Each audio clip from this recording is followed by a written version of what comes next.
Ben Seidman's library, Vanish, on Penn and Teller Fool Us. Let's do a quick recap of what happened in the performance. Ben performed his illusion from home virtually. In his trick, the magician scrolls through an Instagram profile of books on his phone and tells Penn to ask him to stop whenever he wants to. The illusionist says he will commit himself to buying the book that appears on his scrolling screen whenever Penn asks him to stop. But once Penn tells him to stop, his scrolling screen stops on a library of books. So Ben asks them whether he should scroll one up or one down. After scrolling down, his screen stops on a book titled Focus. However, Ben asks Penn again whether he wants to choose the next book, and Penn agrees to it. Following that, the magician asks if it would be amazing if the chosen book is the only book on a shelf which is positioned behind him. His shelf was filled with books before he covered the screen with his hand, but after he took his hand off the screen, only one book could be seen on the shelf. At first, the book had the cover of the first book Penn chose earlier, but he removed the cover to reveal that it was indeed the book that was eventually chosen. Well, how did he perform this trick? Here is the explanation. After Ben's performance, Penn said the following statement that contained code words regarding how the trick was done. You are so gentle and laid back and never forced. It's just a really nice style you have. Notice Penn said the words laid back and never forced. The judge said the word laid back to emphasize how the books on the shelf were made to disappear, leaving just one. Firstly, we are going to do some observations. Then, we will explain how the illusionist made the books vanish from the shelf. The first observation we made was when the magician picked the first book from the shelf.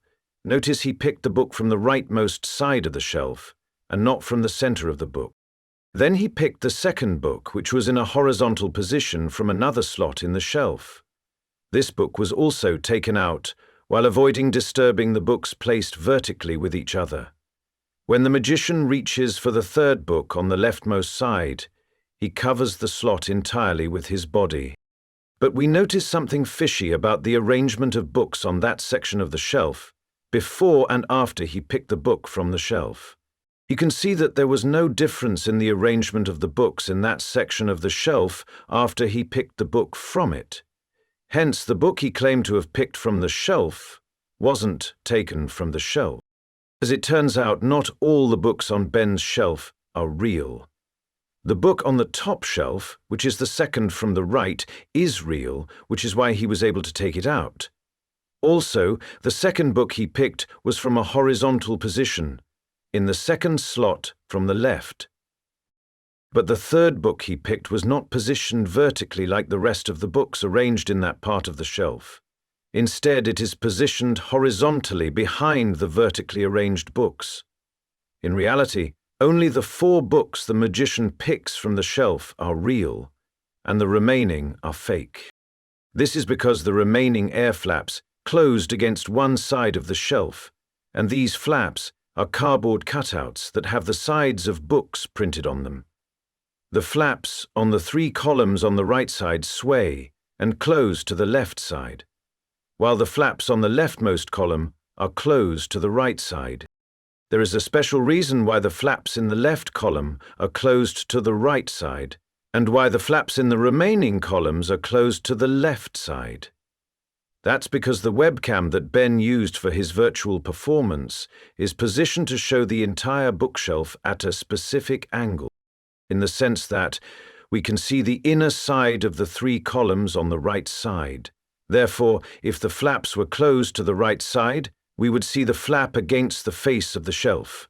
When Ben takes the first book from the right side of the shelf, the flap goes to the left and the book doesn't get in the way of the flap.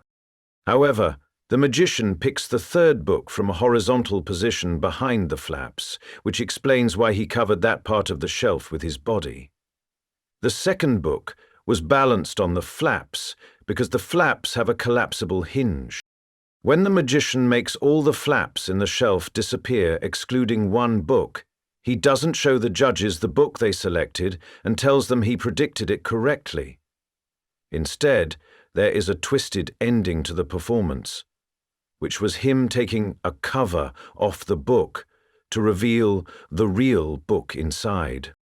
We later noticed that when he took the book out of the shelf, he didn't take it out of the shelf in a normal manner. To take a book out of the shelf in a normal manner, you will simply reach into the shelf and pull the book out without twisting the wrist. But there is something suspicious about how Ben pulls the book out of the shelf.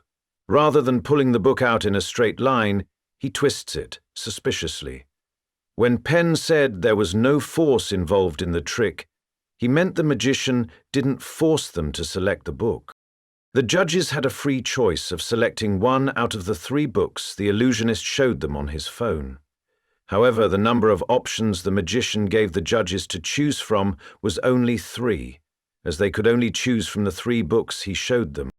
As it turns out, the magician performed a multiple outs trick on the judges. A multiple out is when a magician gives the spectator a limited number of options to freely select from. But in the outcome of the trick, the illusionist can manipulate or change the outcome according to the spectator's selection.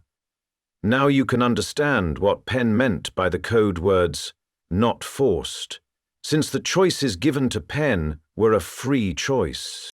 The technique that the magician used in giving Penn and Teller limited options to choose from is the customized iOS application he's using.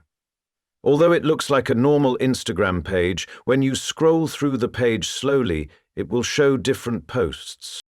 But when you scroll extremely fast, the app manipulates the picture.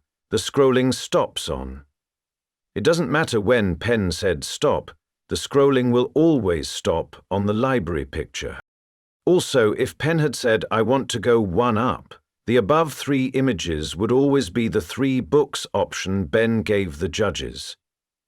Similarly, if the judge had said he wanted to go 1 down, the page would only show the 3 books, one after the other. We can't see all the images on the page at once because Instagram only shows 1 image at a time. If that wasn't the case, we could have seen all the images above and below the library picture and detected the scam in the magician's trick. Funny enough, while the illusionist was scrolling haphazardly, we noticed something when Penn hadn't asked him to stop. We saw an image of the Pure Effect book, which is one of the 3 books on the page. This confirms our claim that there is more than 1 duplicate of the 3 aforementioned images on the page. However, to make the falsehood of the images less obvious, Ben changed the background of each of the books. Going back to the first question the illusionist asked the judges, he specifically asked if they would prefer him to go 1 up or 1 down. Do you want me to scroll 1 up or 1 down? But later on, he contradicted himself by telling Penn he could have gone 2 more scrolls. I mean, you could have said go 2 more, right? You could have kept me going a little bit longer. The reason he did that is to make it seem like the judges had a free choice to choose any option. Also, in that manner, he made it look more random and did not make it seem like he was limiting them to choosing from going 1 up or 1 down. In addition, any time the judges made a choice, the magician made them question their choice and made them feel like they had the option of choosing something else. Although it is true they had the option to choose something else, he presented them with limited options. Furthermore, it doesn't matter which of the 3 choices the judge made, the magician would always come out on top saying he made the right prediction. In the sense that the last book that remained on the shelf can show 3 different outcomes. The top cover had a picture of one of the books on one side, while the other side of the cover had the image of another book visible. This is why Ben twisted the book rather than pull it out in a straight line. Also, this explains why he never showed the back side of the book.